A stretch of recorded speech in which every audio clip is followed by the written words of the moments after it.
You know the type. The person who, when their birthday comes around, just completely shrugs it off.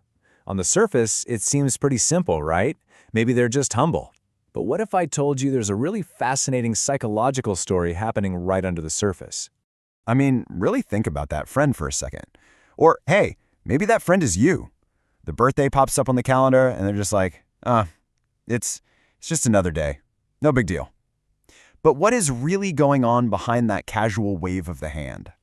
So, most of us, we just assume they're humble, or maybe they just hate being the center of attention.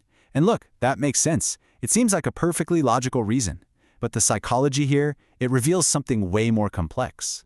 The truth? Well, when someone actively pushes their own celebration away, it's very rarely about humility. It's actually more often a really powerful emotional defense mechanism, a kind of silent armor that they put on to protect themselves. This isn't just a quirky personality trait, it's a finely tuned survival skill. Okay, so let's break this down. Let's peel back the first layer of this armor.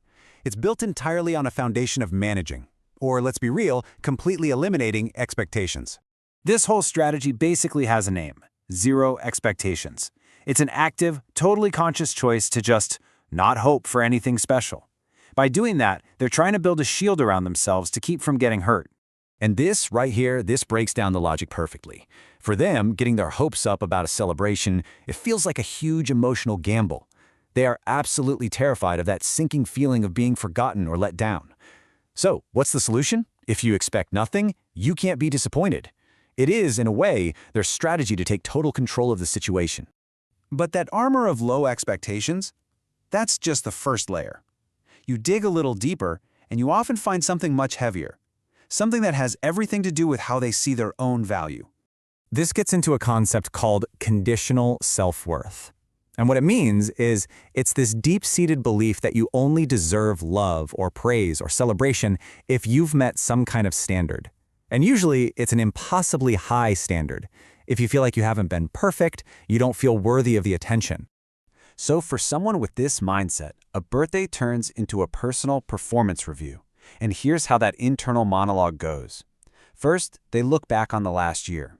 But then, in step 2, they're not celebrating the wins, they're judging themselves, focusing on every single flaw.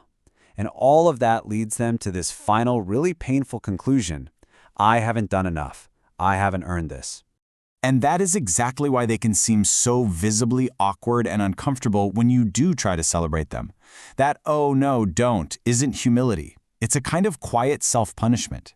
In their mind, they genuinely, truly feel like they don't deserve it. Okay, but hold on, because this is where things get really fascinating. This is the biggest psychological twist in this whole story. It's something we can call the paradox of deep care. Just look at this comparison. It's wild, right? The very same person who is so dismissive and quiet about their own birthday, they're almost always the most thoughtful and celebratory when it's yours. They're the first one to remember, the one who sends that perfect message. How can both be true?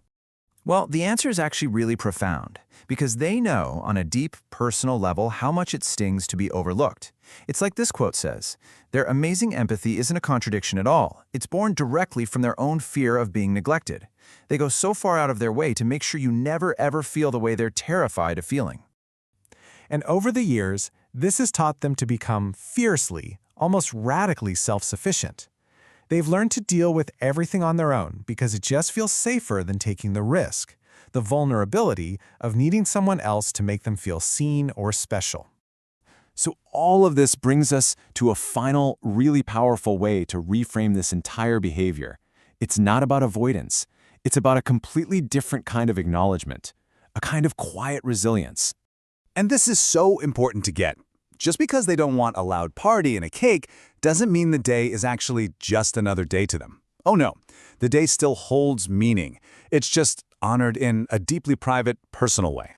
So instead of all the noise and the crowds, their private celebration might be some quiet reflection. It might be setting new goals that nobody else knows about, or just doing something deeply personal that recharges them. They are celebrating in their own way. Because you see, in the end, this isn't about ignoring a day. For them, the real celebration is internal. It's a quiet, personal nod to their own resilience, honoring the simple, incredibly powerful fact that they survived. They made it through another whole year. Once you understand this silent armor, it kind of changes how you see the whole thing, doesn't it? It's often not about a lack of caring. It's about caring so much that it feels safer to do it in private. And that really just leaves us with a question to think about for ourselves, whether it's a birthday or something else. What emotional shield are you ready to put down?